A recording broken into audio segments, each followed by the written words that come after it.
ನಮ್ಮಲ್ಲಿ ಭಾಳ ದೀರ್ಘಕಾಲ ನಡೆದಂತಹ ಒಂದು ಇನ್ವೆಸ್ಟಿಗೇಷನ್ನು ರಾಜಕೀಯದ ಗಲಾಟೆ ಅಂದರೆ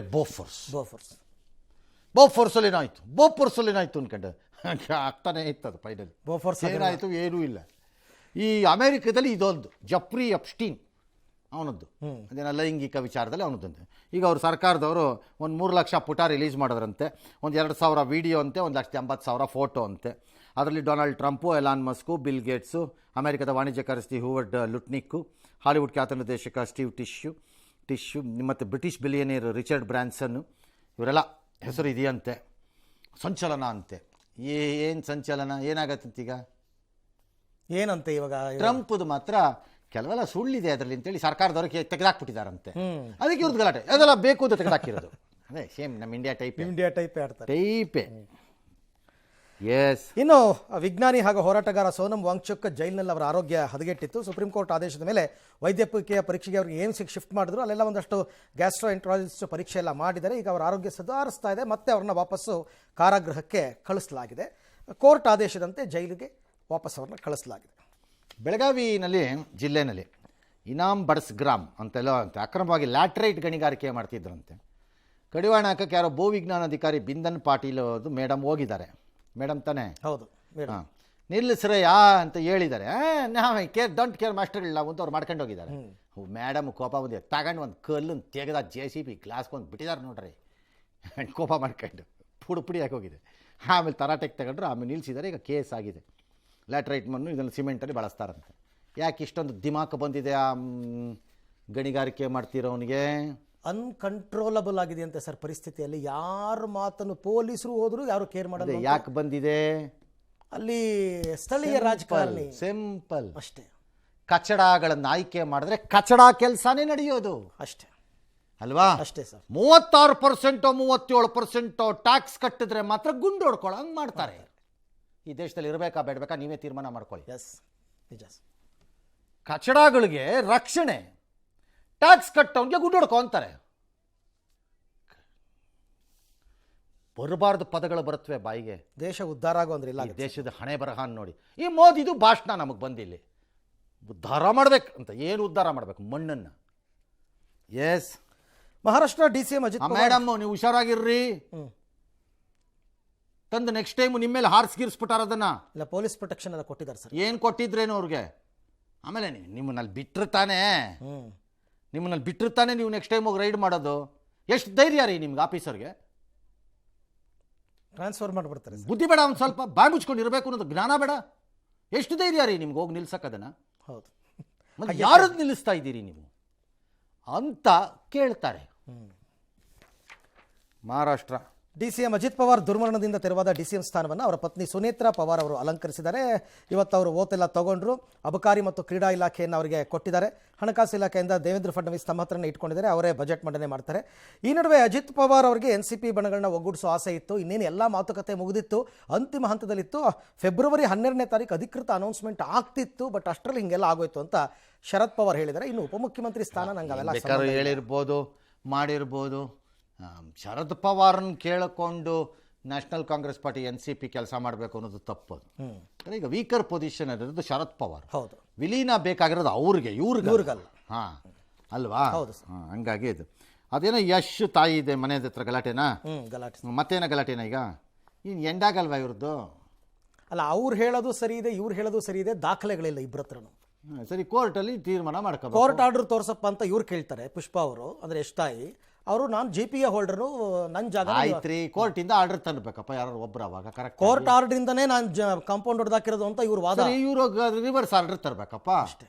ತರದೆ ಹಿಂಗೆ ಮಾಡ್ಕೊಂಡು ಹೋದ್ರೆ ಏನ್ರಿ ಇದು? ಯಾರ ಘನತೆಗೆ ಗೌರವ ತರ್ತಾ ಇದೆ? ಕುಟುಂಬದಲ್ಲಿರೋರು ಯೋಚನೆ ಮಾಡಬಾರ್ದಾ? ಪ್ರತಿ ಸರಿ ನಿಮಗೆ ಸಂಬಂಧವಿಲ್ದಿದ್ರು ಅವರ ತಾಯಿ ಅಂತ ಬರಕಿಲ್ಲಿ ಏನೋ ಒಂದು ಸೆಟಲ್ಮೆಂಟ್ ಮಾಡ್ಕೊಂಡ್ರೆ ಎಂತದ್ರಿ ಇದುವೆ ಸುಮ್ಮನೆ ಅದೇನೋ ಹೇಳ್ತಾರಲ್ಲ ಗಾದೆ ಹಂಗೆ. ಎಸ್. ಜೀನಿ ಸ್ಲಿಮ್ ತಗೊಳಕ್ಕೆ ಸ್ಟಾರ್ಟ್ ಮಾಡಿದ್ನೋ ಅವಾಗ ಮಂತ್ಲಿ ಪೀರಿಯಡ್ಸ್ ಆಗ್ತಾ ಇದೀನಿ. PCOD ಪ್ರಾಬ್ಲಮ್ ನಾರ್ಮಲ್ ಆಗಿದೆ, ಥೈರಾಯ್ಡ್ ನಾರ್ಮಲ್ ಆಗಿದೆ. ಪೀರಿಯಡ್ಸ್ ಎಲ್ಲ 6 ಮಂತ್ ಆದ್ರೂ ಆಗ್ತಾ ಇದಿಲ್ಲ. ಇವಾಗ ರೆಗ್ಯುಲರ್ ಪೀರಿಯಡ್ಸ್ ಆಗ್ತಾ ಇದೆ. ಜೀನಿ ಸ್ಲಿಮ್ ನ ಯೂಸ್ ಮಾಡಿ 8 ತಿಂಗಳಲ್ಲಿ 55 kg ಸಣ್ಣ ಆಗಿದ್ದಾರೆ. ಜೀನಿ ಸ್ಲಿಮ್ ತಗೊಳ್ಳಿ, ಬೇಗ ಸಣ್ಣ ಆಗ್ತೀರಾ, ಫ್ಯಾಟ್ ಲಾಸ್ ಆಗ್ತದೆ. ಜೀನಿ ಸ್ಲಿಮ್ ನ ಯೂಸ್ ಮಾಡಿ 100% ಯಾವುದೇ ಸೈಡ್ ಎಫೆಕ್ಟ್ ಇಲ್ದಂಗೆ ಸಣ್ಣ ಆಗ್ತೀರಾ. ಬೀದರ್ ಹುಮ್ನಾಬಾದ್ ತಾಲೂಕಿನ ಮೊಳಕೇರ ಗ್ರಾಮದಲ್ಲಿ ಇದನ್ನು ನಿಗೂಢ ಸ್ಫೋಟ ಅಂತೆ.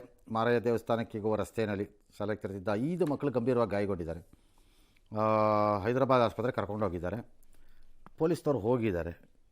ನಿಗೂಢ ಅಂದರೆ ಅಲ್ಲಿ ಪೇಂಟ್ ಮಾಡೋಂಥ ಒಂದಷ್ಟು ವಸ್ತುಗಳು ಮತ್ತು ರಾಸಾಯನಿಕಗಳು ಇತ್ತಂತೆ ಸರ್. ಪೇಂಟಾ? ಪೇಂಟ್ ಹಂಗಾರೆ ಬ್ಲಾಸ್ಟ್ ಆಗಿರುತ್ತೆ ಅಷ್ಟೇ. ಅದು ಎಕ್ಸ್ಪೈರಿ ಡೇಟ್ ಆಗಿ ರಾಂಗ್ ಸ್ಟೋರೇಜ್ ಆಗಿದ್ರೆ ಡಮ್ ಅನ್ನತ್ತೆ. ಓಹೋ, ಹಾಗೆ ಅದು. ಅಯ್ಯೋ, ಅದನ್ನ ಮೊದಲೇ ಹೇಳಿದಿದ್ರೆ ನಿಗೂಢನೂ ಇಲ್ಲ ಪಗೂಡನೂ ಇಲ್ಲ ಹಂಗಾರೆ. ಓಕೆ, ಅದೇ ಕಾರಣ ಅದು. ಅದೇ ಕಾರಣ. ಇಟ್ಸ್ ಮೋರ್ ಕಂಬಸ್ಟಬಲ್ ದ್ಯಾನ್ ಇದು ಫೈರ್ ಅಲ್ಲ ರೀ, ಸ್ಫೋಟಕ ವಸ್ತು. ಓಹೋ, ಕುಂಡಿಯಲ್ಲಿ ನಿಧಿ ಉತ್ಖನನ ಕಾರ್ಯ ಮುಂದುವರೆದಿದೆ. ಇವತ್ತು ಮತ್ತೊಂದು ಹಾವು ಪ್ರತ್ಯಕ್ಷ ಆಗ್ಬಿಟ್ಟಿದೆ. ಸೊ ಅಲ್ಲೇ ಪಕ್ಕದಲ್ಲಿ ಸಿದ್ರಬಾವಿನಲ್ಲಿ ಹಾವು ಕಾಣಿಸ್ಕೊಂಡಿದೆ. ಈ ಹಾವು ಕಾಣಿಸ್ಕೊಳ್ತಿರೋದು ಅಲ್ಲಿ ಗ್ರಾಮಸ್ಥರಲ್ಲಿ ಏನಪ್ಪ ನಿಧಿ ಇದೆಯಾ, ಮೇಲಿಂದ ಮೇಲೆ ಇಷ್ಟೊಂದು ಹಾವುಗಳು ಕಾಣಿಸ್ಕೊತಾ ಇದೆ ಅಂತೆಲ್ಲ ಅನ್ಕೋತಾ ಇದ್ದಾರೆ. ಈ ನಡುವೆ ಅಲ್ಲಿ ಪಕ್ಕದಲ್ಲೇ ಸ್ಕೂಲ್ ಇದೆ, ಮಕ್ಕಳೆಲ್ಲ ಅನಾರೋಗ್ಯಕ್ಕೆ ಒಳಗಾಗ್ತಿದ್ದಾರೆ. ಎಷ್ಟು ಆ ಧೂಳು ಮಣ್ಣಿನಿಂದ, ಸಾಕು 13 ಅಡಿ ತೆಗೆದಿದ್ದು ನಿಲ್ಲಿಸಿ ಅಂತ ಗ್ರಾಮಸ್ಥರೆಲ್ಲ ಒತ್ತಾಯ ಮಾಡ್ತಾ ಇದ್ದಾರೆ. 13 ಅಡಿ ತೆಗಿಬೇಕಾ 16 ಅಡಿ ತೆಗಿಬೇಕಾ ಅನ್ನೋದನ್ನ ಗ್ರಾಮಸ್ಥರು ತೀರ್ಮಾನ ಮಾಡಕ್ಕೆ ಬರಲ್ಲ. ನೀವಲ್ಲ ಪುರಾತತ್ವ ಇಲಾಖೆ ಇದ್ನವರು. ಎಷ್ಟೋ ಸರಿ 30 ಅಡಿ 25 ಅಡಿಗೆ ಹೋದ ಮೇಲೂ ಇದ್ದಂಗಿದೆ ಕೆಲವೆಲ್ಲ ಸ್ಟ್ರಕ್ಚರ್ಸು. ಲೋ ಲೆವೆಲ್ ಕನ್ಸ್ಟ್ರಕ್ಷನ್ ಆ ಕಾಲಕ್ಕಾಗಿರ್ಬೋದು, ಓಕೆ, ಹೇಳಕ್ಕೆ ಬರಲ್ಲ. ಸ್ಕೂಲನ್ನೆಲ್ಲರೂ ತಾತ್ಕಾಲಿಕವಾಗಿ ಬೇರೆ ಕಡೆ ಕರ್ಕೊಂಡು ಹೋಗೋದು ಬೆಟರ್, ಓಕೆ, ತಾತ್ಕಾಲಿಕವಾಗಿ. ಎರಡನೇದು ಈ ಹಾವಿಂದಿದೆಯಲ್ಲ, ಇದು ನಮ್ಮ ನಂಬಿಕೆ. ಹೌದು, ನಿಧಿಯನ್ನು ಸರ್ಪ ಕಾಯತ್ತಂತೆ ಅನ್ನೋದು ನಮ್ಮ ನಂಬಿಕೆ ಅಷ್ಟೇ. ವೈಜ್ಞಾನಿಕವಾಗಿ ಅದಕ್ಕೆ ಯಾವುದೇ ಇಲ್ಲ, ತಾಳಮೇಳ ಇಲ್ಲ. ಕಾಕತಾಳೀಯವಾಗ ಅಲ್ಲಿ ಹಾವು ಕಾಣಿಸಿರ್ಬೋದೇನೋ ಅಷ್ಟೇ. ಎಸ್, ಚಿತ್ರದುರ್ಗದ ಮುರುಘಾಶ್ರೀ ವಿರುದ್ಧ ಮುರುಘಾ ಮಠಕ್ಕೆ ಸೇರಿದ 4 ನಿವೇಶನಗಳನ್ನು ಅಕ್ರಮವಾಗಿ ಮಾರಾಟ ಮಾಡಿರೋ ಆರೋಪ ಕೇಳಿಬಂದಿದೆ. ಆಡಳಿತ ಸಮಿತಿ ಅಧ್ಯಕ್ಷ ಶಿವಯೋಗಿ ಕಳಸದ್ದನವರು ಚಿತ್ರದುರ್ಗ ಜಿಲ್ಲೆ ಹೊಸದುರ್ಗದಲ್ಲಿ ಒಂದು ಕೇಸ್ ದಾಖಲು ಮಾಡಿದ್ದಾರೆ. ಏನಂದರೆ ಕೋರ್ಟ್ ಹೇಳಿತ್ತು, ಈ ಪೋಕ್ಸೋ ಕೇಸ್ ಎಲ್ಲ ಬಂದಾಗ ನೀವೆಲ್ಲ ಹಸ್ತಕ್ಷೇಪ ಮಾಡಬಾರ್ದು ಮಠದ ವ್ಯವಹಾರದಲ್ಲಿ ಅಂತೆಲ್ಲ ಅಂದು. ಆದರೆ ಹೊಸದುರ್ಗದಲ್ಲಿರೋ ಶಾಖಾ ಮಠದಲ್ಲಿ 4 ನಿವೇಶನಗಳನ್ನು ಅಕ್ರಮವಾಗಿ ಮಂಜುನಾಥನ್ ಅವ್ರಿಗೇನೋ GPA ಮಾಡಿಕೊಟ್ಟಿದ್ದಾರಂತೆ. ಅದನ್ನು ಅವರು ಬೇರೆಯವ್ರಿಗೆ ಮಾರ್ಕೊಂಡಿದ್ದಾರೆ.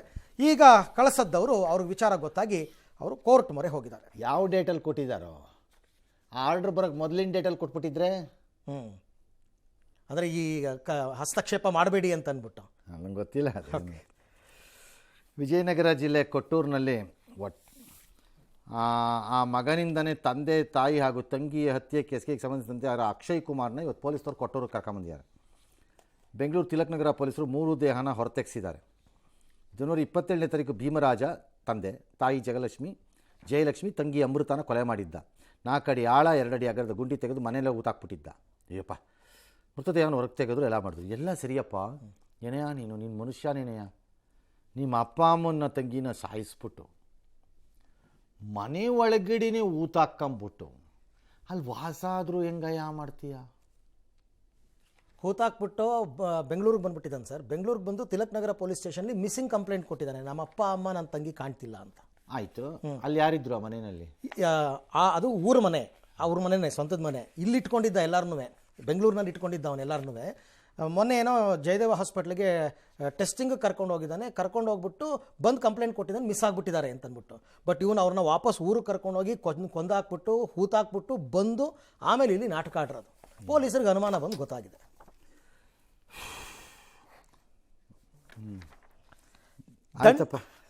ದಂಟಳ್ಳಿ ಏತ ನೀರಾವರಿ ಯೋಜನೆಗೆ ಜಾರಿಗೆ ಆಗ್ರಹಿಸಿ ಸಾವಿರಾರು ರೈತರು ಚಾಮರಾಜನಗರ ಜಿಲ್ಲೆ ಹನೂರು ತಾಲೂಕಿನ ಒಡಕೆಹಳ್ಳ ಬಳಿ ರಸ್ತೆ ತಡೆದು ಪ್ರತಿಭಟನೆ ಮಾಡಿದ್ರು. ತುಂಬ ದಿವಸದಿಂದ ಕೇಳ್ತಾ ಇದ್ದೀವಿ, ರೈತರು ಸ್ಪಂದಿಸಿಲ್ಲ ಅಂತ ರೊಚ್ಚಿಗೆದ್ದ ರೈತರು ರಸ್ತೆ ತಡೆ ಎಲ್ಲ ಮಾಡಿ ಒಂದಷ್ಟು ಆಕ್ರೋಶ ವ್ಯಕ್ತಪಡಿಸಿದ್ರು. ಆಮೇಲೆ ರೋಡಲ್ಲೇ ಅವ್ರು ಕೂತಿದ್ರಿಂದ ಮಾದೇಶ್ವರನ ಬೆಟ್ಟಕ್ಕೆ ಹೋಗುವಂಥ ವಾಹನ ಸವಾರರಿಗೆ ಭಾರಿ ಕಷ್ಟ ಆಗ್ಬಿಟ್ಟು ಒದಾಡ್ಬಿಟ್ಟಿದ್ದಾರೆ. ಬೆಟ್ಟಕ್ಕೆ ತೆರಳೋದಕ್ಕೆ ರೋಡ್ ಮಧ್ಯದಲ್ಲೇ ಶಾಮಿಯಾನ ಹಾಕೊಂಡು ಕೂತು ಬಿಟ್ಟಿದ್ರು. ಕೊನೆಗೂ ಅವ್ರನ್ನ ಮನವೊಲಿಸೋ ಕಾರ್ಯ ಆಗಿದೆ. ಆಯಿತು, ಇನ್ನು 15 ದಿನ ಬಿಟ್ಟು ಮತ್ತೆ ಏನೂ ಸರಿಪಡಿಸಲಿಲ್ಲ ಅಂದರೆ ಪ್ರತಿಭಟನೆ ಮಾಡ್ತೀವಿ ಅಂತ ಹೇಳಿದ್ದಾರೆ. ಆಗಲಿ, ಮಾಡಲಿ, ಬೇಡ ಅಂದವ್ರು ಯಾರು? ಮಾಡಬೇಕ್ರಪ್ಪ. ಮಾಡದೇ ಇದ್ರೆ ಯಾರು ಏನೂ ಮಾಡಿಕೊಡಲ್ಲ. ಕೇಳದಿದ್ರೆ ಇಲ್ಲಿ ಕೊಡೋ ಪರಿಸ್ಥಿತಿ ಏನೂ ಇಲ್ಲ. ದೇಶದಲ್ಲಿ ಹಂಗೆ ಜನ. ಓಕೆ.